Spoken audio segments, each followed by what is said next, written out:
Let's create our delicious orange dragon roll.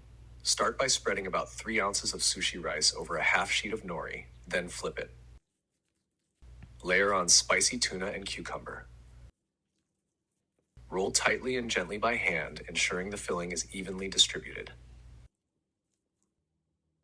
Place 5 pieces of fresh salmon and thinly sliced avocado on top of the roll.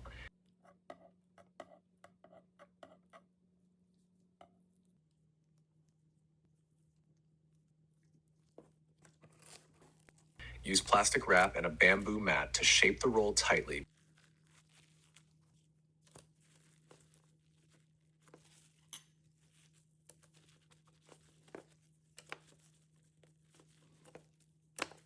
Before cutting into 10 pieces.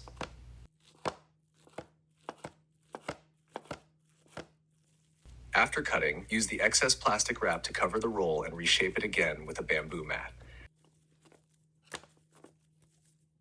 Remove the plastic wrap from the roll. Arrange them on a plate and dot each piece with spicy mayonnaise. Use a blowtorch to sear the roll before topping each piece with orange yuzu tobiko and green onions. Finally, garnish the plate with flowers. It's now ready to serve. Please remember to share, like, subscribe, and follow. Thank you for your support.